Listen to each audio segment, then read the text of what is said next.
again, it's me, Fanfiction Dreamer. Welcome back to another segment of the Ratchet and Kim Possible Chronicles, the Lombax secret.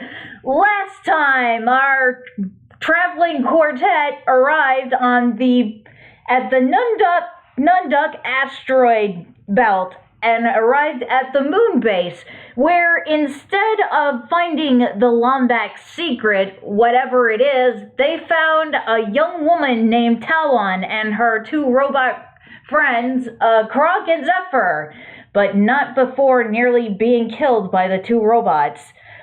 After finding, they revealed that there was an artifact, a Lombax artifact, that was stolen by pirates many years ago, when Talon was still just a little girl and her father left to go after them, but never returned. A little afterwards, they discovered that the artifact could be on a planet known as Ardolus, a pirate planet inhabited by those scoundrels that stole the artifact. Now then, shall we get started on this story? Yes.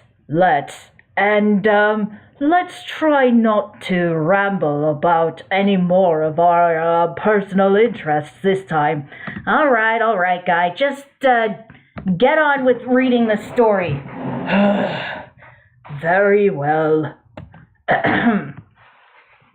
They eventually arrived at the planet Ardolus. There, they landed and got out of the ship. Soon afterwards, Ron quivered with fear. So, this is the pirate planet, huh? Sure looks gloomy and very piratey. Gloomy is right. This backwater planet does look a lot like some place where lowly scum like those pirates would want to occupy. Come on, Talon and her pals can't be too far off. Kim nodded once. They rushed out as fast as they could. Wait 1 minute, please. There we go. Sorry, something was bothering me a little bit. As they scurried through the place, they ran into a lot of the pirates that had been occupying the entire area. They were subjected to fighting through the pirates, as those cutthroats were ruthless and showing no mercy towards the group. Fighting through did indeed take a while, By the way, the last time you both faced off against pirates was when you were doing that school trip to ye old Middleton, right? Yeah, that old colonial town that was being run by Mr. Barkin's father, no less. Ugh, Barkin Sr., huh? That doesn't sound like much fun. It was terrible! I hear you, Ron. I mean, one Barkin was bad enough, but two, that's like twice the irrational annoyance. Indeed, that Barkin fellow is truly most unpleasant. Not to mention having to put up with him is probably the only thing worse than being forced to give up all forms of technology for an entire week, including television. At least it's all over and we don't have to put up with him ever again. Since you both were able to graduate from high school, oh yeah, no more Barkin and his annoying barking. You know what? The whole no more putting up with barkin thing has made me too happy, so I'll overlook that bad pun of yours, Ratchet. Booyah! Booyah! But wait, do you not work with him at your job? I said no more having to put up with Mr. Barkin. At least on a regular basis as adolescent high school students. Right. As adolescents, at the very least. They continued on, fighting off more and more space pirates.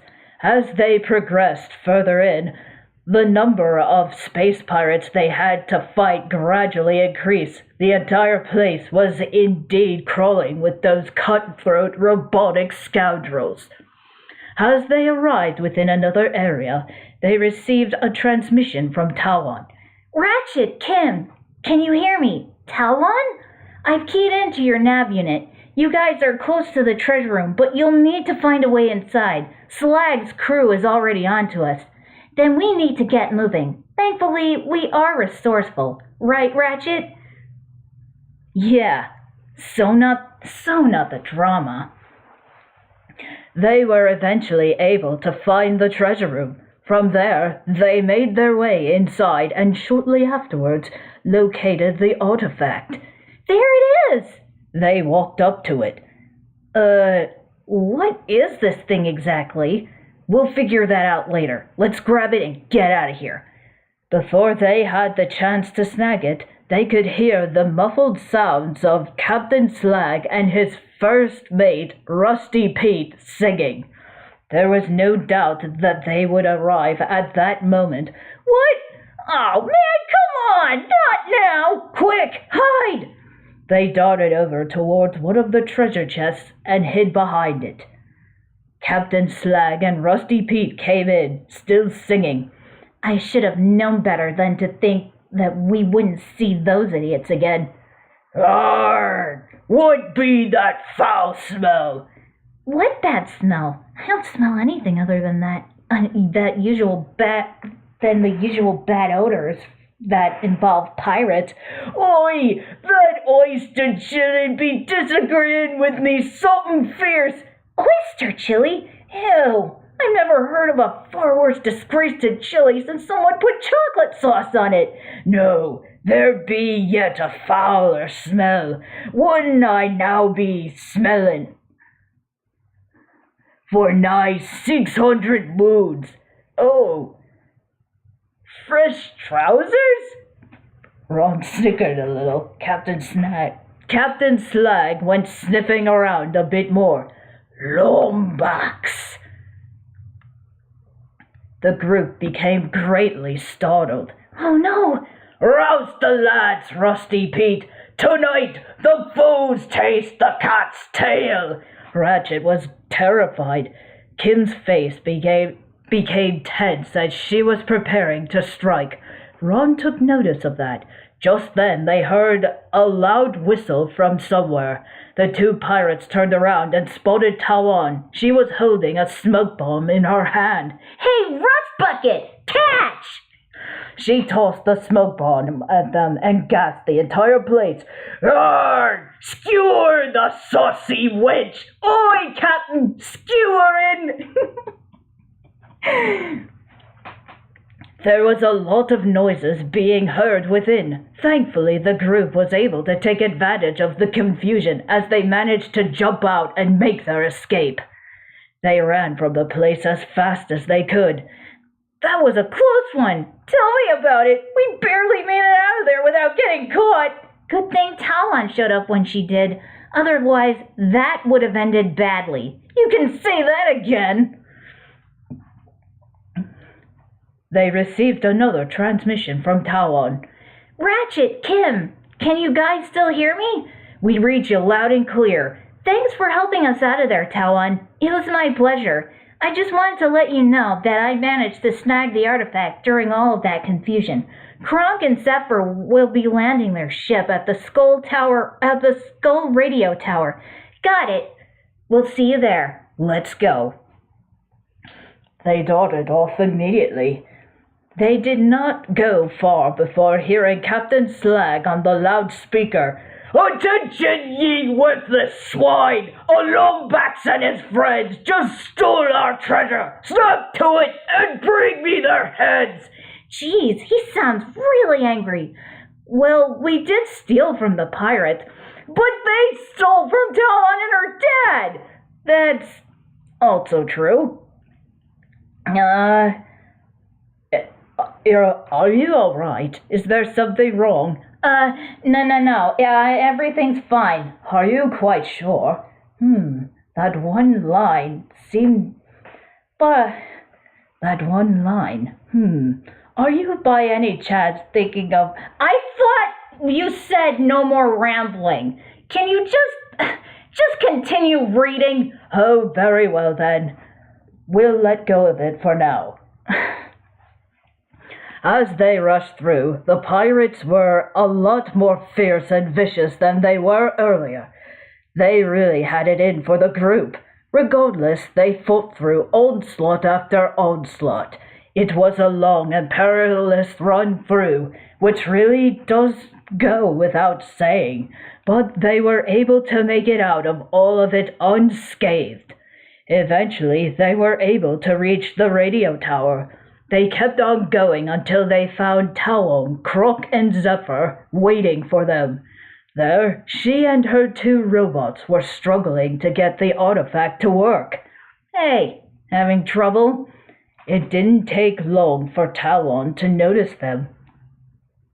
Perhaps you should let Ratchet have a crack at that thing since, he's a Lombax. Yeah, why don't I give it a try?" Talon was hesitant for a bit. "Okay, genius, you figure it out." She tossed the artifact directly towards Ratchet. Immediately after he caught it, it began to react.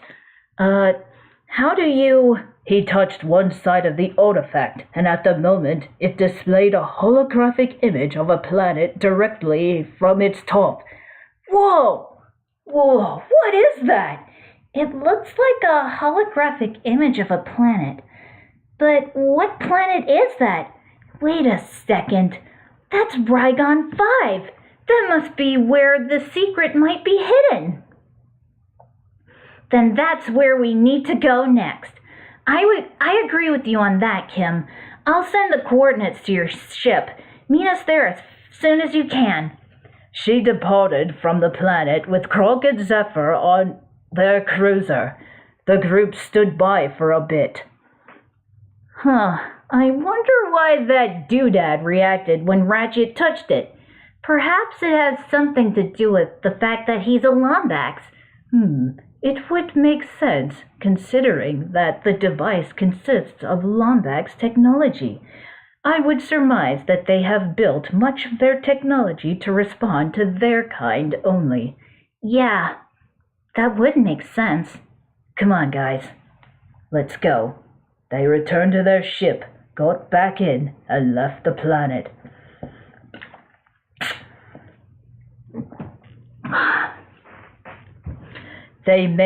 they made the long flight to Rygon 5. Along the way, they flew through the Rycon star cluster, where they were ambushed by the space pirates. What? They followed us? Avast ye mangy piltrap! This be Captain Slag, Scourge of the Galaxy, and runner-up of the Susie Sweets Homemade Butterscotch Competition! Yeah, he really did say that in the game. Return our artifact at once, or face the gallows! He seems really angry, you guys. Don't worry, Ron, we can handle this. They flew through the system of stars as they fought many of the pirates and dodged their attacks. They also made strides to dodge solar flares of some of the stars that they flew really close to. Whoa! Must you fly so close to these stars? Oh, sorry, Ron. As they kept fighting until they managed to defeat a lot of them, chasing them away. Finally, thought we would never ditch those heaps of salty rust buckets. Come on, let's get to Rycon 5. They managed to fly away from the star cluster and continued on towards Rycon 5. Should I stop from here? Yeah, I guess I should. So, next time on my beloved story, the group will be arriving on Rycon 5. What will they find there? Will they be able to get their hands on this elusive Lombax secret? Who knows? But I thought I might end this segment with another song, just like the previous segment. This song I have been listening to several times when writing this story involving the pirates. And I have loved this ever since I first heard it and continued playing it. And now it's on, well, I can't tell you where it is, but it's on YouTube, but I can't tell you specifically where I'm playing this. So anyway, here it is. Next time, Rycon 5. See you guys then. Bye!